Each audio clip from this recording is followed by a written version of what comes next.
I want to thank all the witnesses. The last 2 hours, I think we can all agree on one thing, and I can describe that in 2 words. This is pure chaos.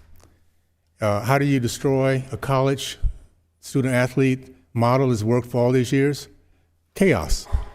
Why is it that after 118 years, now all of a sudden we have the NLRB so concerned about protection, health, safety, and respect for college athletes?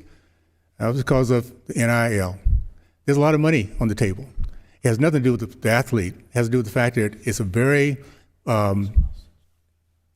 it's a place we can get a lot of income just by unionizing. Now, I'm going to kind of put it as straight as I can. There's an old saying that says, if it ain't broke, don't fix it. NLRB, RB, and union bosses say very simply, if it's working, break it. As long as we get paid, keep breaking it. That's what we're looking at right here. And I'm a product of this process. I went to the University of Miami. I got a scholarship there, graduated biology and chemistry. Could not afford to have done that. Did not go there to think I was going to go to the NFL. Just went there to get an education. The benefit was all the other serendipities, character, tenacity, grit, understanding ups and downs, multitasking. Mr. Sims, you mentioned that. And there's also that plus factor. The plus factor is, if I meet another athlete, I already have a certain amount of respect, particularly if I've seen as ups and downs. And there's a plus factor if I found out they were wrestlers.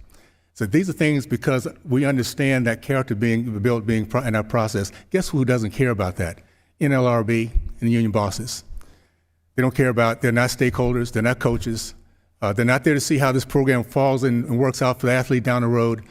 They care about the bottom line is how much money can we make off union dues. And we've seen this before. We've seen it in the PRO Act. When the market does not push us in the direction, what these guys like to do is force it through legislation. The PRO Act was very simply was make sure that all independent contractors are now employees. Why? Because employees now can get paid union dues. It was a mess in California when they tried to do it. They had to pull some of it back.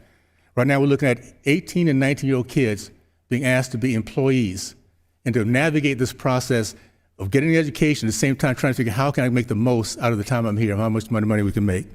This is a way to truly destroy an industry. And I'll say this to the rank and file union members.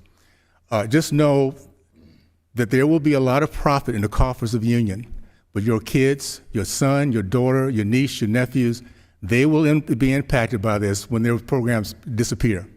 So this is an American conversation. I don't care what side I was sitting on.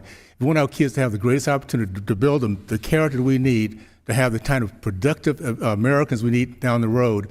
Let's not destroy our athletic programs we have across the country. And every child should have it, whether they're making profits or not. Colleges have figured this out because they're innovative. They know the value. Do not let the union NLRB come in and destroy this because there's so much money now made by the 1% that's coming through this process with NIL. So we're on the right track. Actually, I think from what I've heard from everyone of here, that we can all agree that chaos is not where we need to go. So let's just be very careful about that. With that, I'll yield back.